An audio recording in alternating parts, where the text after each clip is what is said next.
मां पुनीत वछानी अहमदाबाद मां तव्हांखे हिकु सिंधी आखानी ॿुधायां थो जंहिंजो नालो आहे कुईअ जी शादी। हिकु दफ़े जी ॻाल्हि आहे, गंगा नदी जे किनारे हिकु ऋषि रहंदो हो जंहिंजो नालो आहे तपोदन।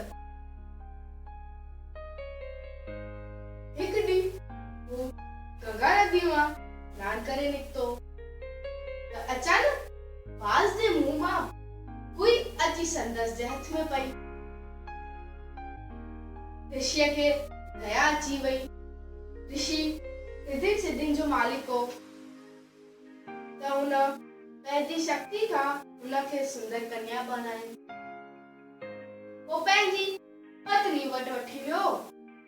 खेनि कोई बाल बच्चा न हुआ त हुनजी पत्नी हुनजो नालो रखियो रूपवती। अॼु नंढी सुभाणे वॾी शादीअ जे लाइक़ थी वई। हुन सोचियो रूपवती लाइ कहिड़ो छोकिरो ॻोल्हियूं जो सर्वगुण संपन्न हुजे। ऋषिअ सूर्यदेवता खे घुरायो ऐं अर्ज़ु कयो, छा तव्हां मुंहिंजी दिशा शादी कंदा?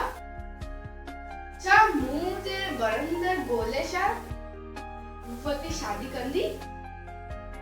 रूपवती इनकार करे छॾियो।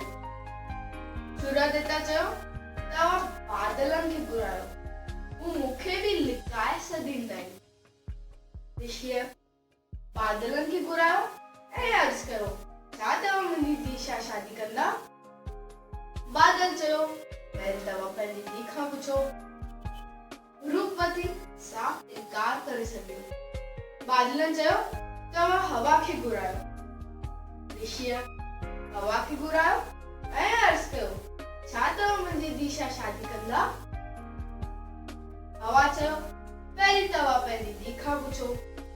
रूपवती चयो, हवा में हेॾी रफ़्तार आहे मां हुन सां गॾु हली न सघंदमि। हवा चयो, तव्हां जबल खे घुरायो, हू मूंखे बि रोके छॾींदो। ऋषिअ जबल खे घुरायो ऐं अर्ज़ु कयो, छा तव्हां मुंहिंजी दिशा शादी कंदा? जबल चयो, पहिरीं तव्हां पंहिंजी धीउ खां पुछो। रूपवती चयो, जबल त एॾा सख़्त आहिनि, मूंखे तकलीफ़ थींदी। जबल चयो, तव्हां उहे राज खे घुरायो, हू मूंखे टुके टुके सुराख़ करे छॾींदा आहिनि। ऋषिअ उहे राज खे घुरायो। रूपवती उहे राज खे ॾिसी करे ठेंग ठेका ॾियण लॻई। चयो, मां हिन सां शादी कंदसि। पोइ ऋषिअ खे यादि आयो, ही त पहिरीं कुई हुई। पोइ कुई खे उहे राज खां शादी कराई। कुई खे पंहिंजी जात लाइ प्यार हो, नसीहत। अहिड़ीअ तरह असां सिंधियुनि खे सिंधियत लाइ ऐं ॿोली लाइ प्यार हुजणु खपे। त अचो त असां अॼु खां ई हिंदी में ॻाल्हायूं। जय झूलेलाल।